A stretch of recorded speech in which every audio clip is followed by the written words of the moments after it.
Hey, this is Lisa Graves with Legal AF for the Midas Touch Network. I am here today to talk with you and with one of my favorite people in the whole wide world, Alyssa Bowen, who is the Deputy Director of True North Research. We are here today as part of Court Accountability's partnership with Legal AF on these topics of legal concern. And today we're going to talk about Mifepristone and also on the efforts to basically attack abortion access in America. And I know that Alyssa has been working hard to illuminate this issue along with other members of our team as it's been in the news. We want to make sure you all have the latest information about what's happening and who's behind it, and also that you can still do something about it. So please do subscribe. Please share these videos. And without further ado, let me introduce to you Dr. Alyssa Bowen.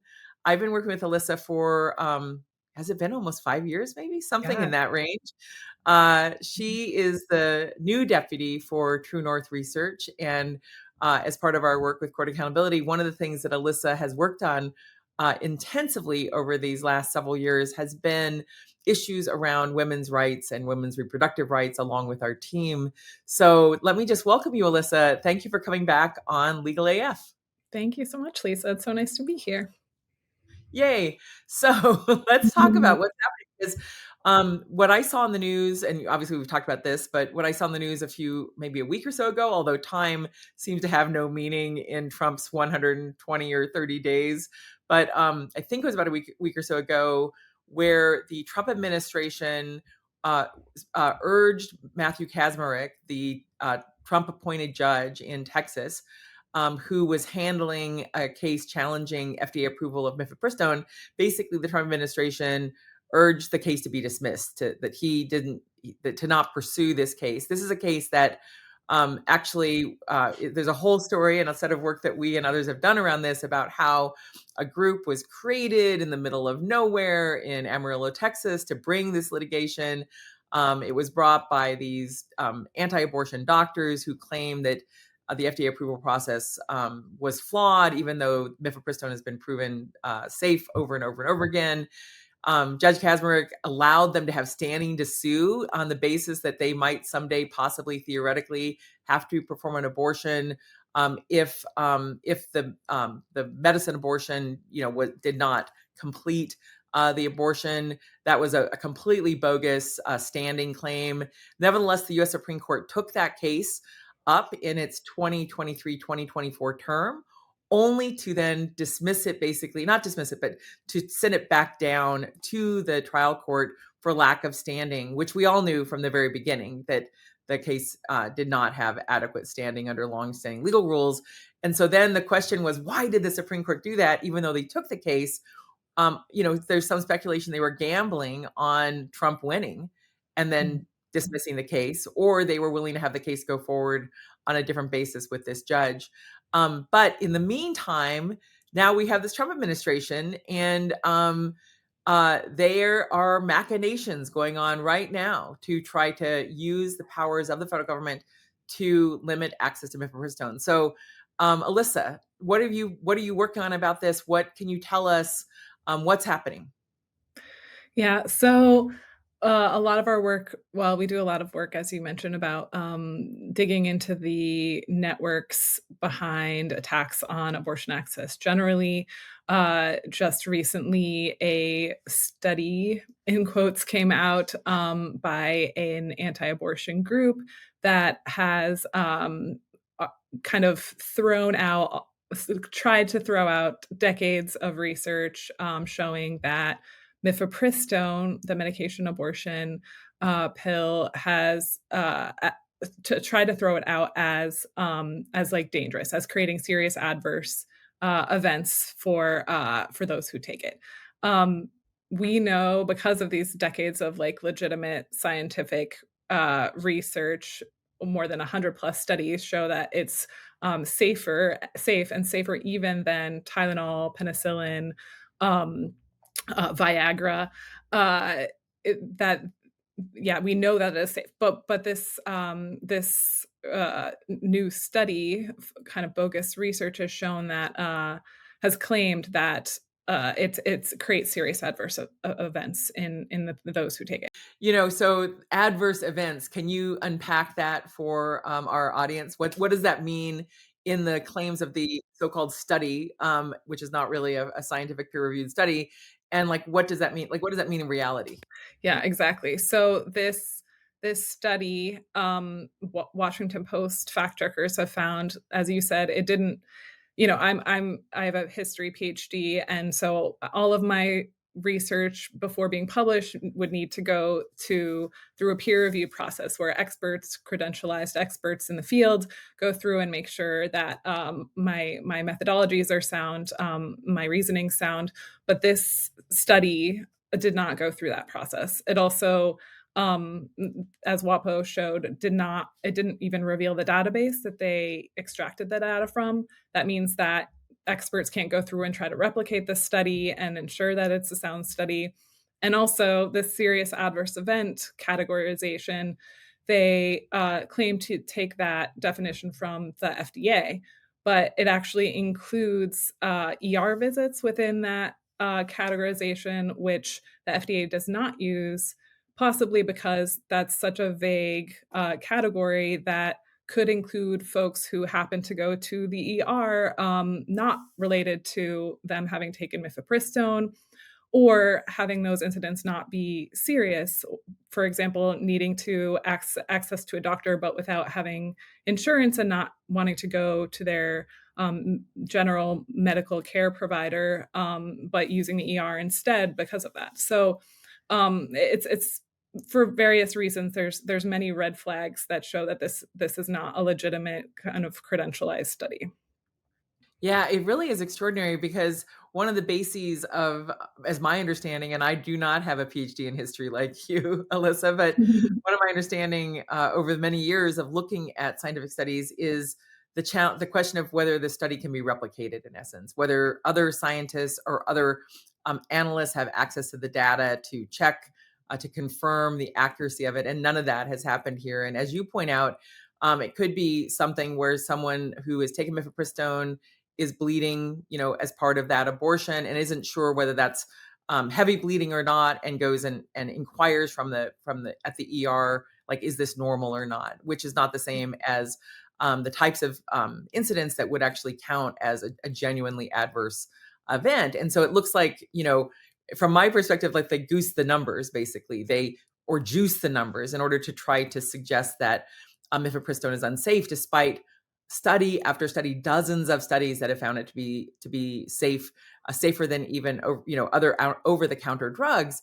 And the timing of this seems very suspicious as well, because Donald Trump was trying to have it both ways on the campaign trail. Basically, he had taken credit for the destruction of Roe versus Wade through his appointments to the U.S. Supreme Court with the help of anti-abortion activist and operative Leonard Leo. But then on the campaign trail, he was trying to tell the American people that he wasn't going to limit access to abortion, that it was going to be left to the states, et cetera. Then, meanwhile, we know from our work and the work of others that the Heritage Foundation, through its Project 2025 effort, wrote an entire chapter that included substantial writing about how they wanted to restrict access to abortion, and including restrict access to mifepristone. And then Trump on the campaign trail denied that he had anything to do with Project 2025, that he knew anything about it. And then fast forward to these past few weeks where, in fact, it's just the past week, where there was a question to a new appointee of the Trump administration about whether access to mifepristone would be limited. And that person, whose name I'm sure you know, but I don't know off the top of my head, said that, no, unless there were new studies that showed that the medicine was not safe. And then lo and behold, within hours or so of that statement, suddenly, just timed so perfectly, there's a release by these right-wing groups saying, oh, they have evidence. They have a so-called study showing, in their view, that mifepristone is not safe. Can you tell us a little bit more about that exchange, and also who the groups are and what their background is, Alyssa? Yeah, absolutely. So Yeah, this was the new FDA chief, Marty Makary, who said that he would consider restricting abortion pill access if new data showed it was supposedly dangerous. And then just a few days later, as you mentioned, EPPC came out with this study that we were just discussing. And since then, it's been circulating throughout the far right media ecosphere. Um, Senator Josh Hawley from Missouri also cited EPPC's junk statistics to RFK Jr. in a hearing last week, urging him to reconsider Mifepristone's safe standing. And as you know, and some others know, Erin Morrow Hawley is married to Josh Hawley, and she is sort of a mastermind behind the overturn of Roe v. Wade via the Dobbs decision that came out in 2020. And she works for Alliance Defending Freedom, which is probably one of the most prominent anti-abortion groups in the country, and also has also funded EPPC, so the group that came out with that Mifepristone study. So it sounds conspiratorial, but it's legitimate. The connections that are there in terms of this massive sort of coordinated anti-abortion effort. And I would say too, something that we haven't discussed is the importance of mifepristone since the overturn of Roe v. Wade, because mifepristone is now the most popular form of abortion, because with the overturn of Roe v. Wade, millions of people lost access to the lifeline of going to physical locations to receive that healthcare. So now the abortion pill, which can be mailed, is the most popular form of abortion in the country, and it's really a lifeline for a lot of women and families. Yeah, so EPPC, you mentioned, stands for the Ethics and Public Policy Center. I first encountered the Ethics and Public Policy Center when I was working at the Justice Department, because at that time, many years ago, it was attacking the Clinton administration's judicial appointees. And it was that attack was being spearheaded by a guy named C. Boyden Gray, who played an instrumental role in getting Clarence Thomas on the Supreme Court, and then worked with the Bush administration, the George W. Bush administration, to get John Roberts and Sam Alito on the Supreme Court. And Ethics and Public Policy Center has been mostly not known by, I think, a lot of people across the country, but it briefly had a sort of prominent role during the effort to put Brett Kavanaugh on the Supreme Court, because its longtime leader, its then president, Ed Whelan, basically put out this notion that Dr. Christine Blasey Ford was mistaken about her attacker, when she was quite clear that she knew exactly who it was, Brett Kavanaugh. And Ed Whelan claimed that based on looking at Zillow housing maps, he had concluded that she was wrong, and he was, rightly criticized for that absurd wrong man theory, and he briefly took a leave of absence from EPPC. So some people still call him Zillow Ed as a consequence. But Whelan recently stepped back from the presidency, and there's a new president at EPPC who's spearheading this so-called study, along with another anti-choice group.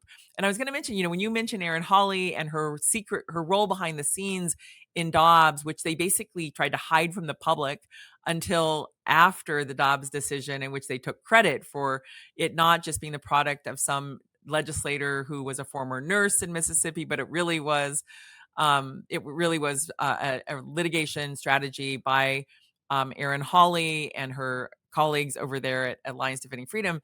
She also clerked along with Josh Hawley for Chief Justice John Roberts. So they both clerked for him. She clerked for him twice, actually, and has been a key player in this anti-abortion effort. And as you point out, Alyssa, she's playing a role in this too, this attack on mifepristone. She previously testified against access to abortion before the House. I think it might have been a year or so ago. But these are big, well-funded players in the right-wing anti-abortion effort, and they are trying to use this rightly criticized study as a basis for denying women across the country access to mifepristone. Now, that hasn't happened yet. The FDA head purportedly is going to look into this this so-called study, which is contrary to the weight of the bulk of the studies out there in the US and Europe about the safety of this medicine. The medicine is still available for women across the country. There have been other efforts by the right to try to limit the ability to prescribe that medicine. But as of right now, mifepristone is still available, and it is still considered by all of the major medical or scientific institutions that have looked at it, other than this so-called study, to be a safe drug for administering abortions. Alyssa, before I let you go, I just want to ask you a quick question about what's happening on the Hill. I hear there is this effort in the so-called beautiful bill, the terrible bill actually, that Trump is trying to push through Congress, that would try to deny try to change the rules for people on Medicaid to go to Planned Parenthood health clinics, not for abortions, because Medicaid cannot be used for abortion access, but for health services like access to contraceptives, for example. And so I hear that that there's a number of cuts proposed to Medicaid that are in the current version of the bill, including limits on Planned Parenthood. Do you have any thoughts on that you want to share? Yes, exactly. I would say that, as we sort of alluded to, all of these efforts are coordinated, and a lot of them are tied to anti-abortion activist and power broker Leonard Leo. But yeah, this there is a within that bill there are proposed cuts that would impact Planned Parenthood, cutting access to for Medicaid users to organizations like Planned Parenthood that happen to provide abortion services, but also provide general like reproductive care for people that need it. And that would just be in this age where there are already healthcare deserts. It would be just horribly it would horribly impact women, especially. Um, but this I just wanna mention, if it's okay, Lisa, before we go Yeah. to that, you mentioned the Ed Whalen, kind of conspiracy theories that he was spouting, attacking Dr. Christine Blasey Ford's, credibility, in testifying against Kavanaugh. And it just to mention that Leonard Leo also has a tie there, given that, there was, and Ed Whalen was working with the CRC PR firm that Leo now co-owns. And this and Leo also sits on EPPC's board, the board of the group that put out this study attacking mifepristone. And as we mentioned Leonard Leo a bunch, and I'm sure Legal AF's followers know who he is, but for maybe folks who are new here, he's an anti-abortion power broker, and he helped capture the U.S. Supreme Court, and even helped get all 6 members of the far right supermajority there confirmed. And he also helms a $1 billion trust that funnels money to different organizations that have that share the goal with Leo, this anti-abortion, anti-LGBTQ effort to turn our rights back to the pre-New Deal era. And so EPPC is part of this network of groups. ADF is very closely tied to Leo's groups as well. And EPPC received $3 million from Leo's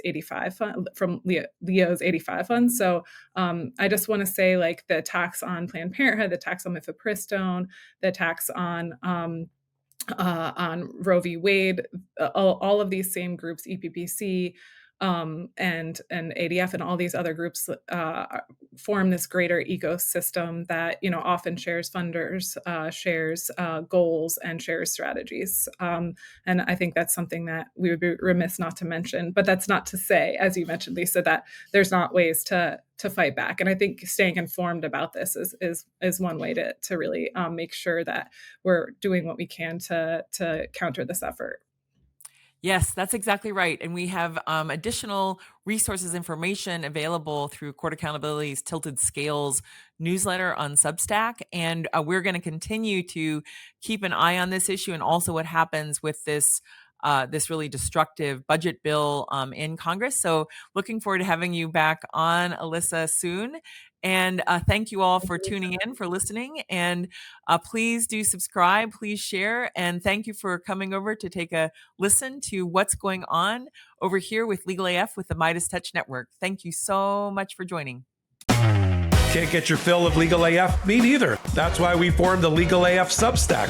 Every time we mention something in a hot take, whether it's a court filing or a oral argument, come over to the Substack. You'll find the court filing and the oral argument there, including a daily roundup that I do called, wait for it, Morning AF. What else? All the other contributors from Legal AF are there as well. We got some new reporting. We got interviews. We got ad-free versions of the podcast and hot takes. Where? Legal AF on Substack. Come over now to free subscribe.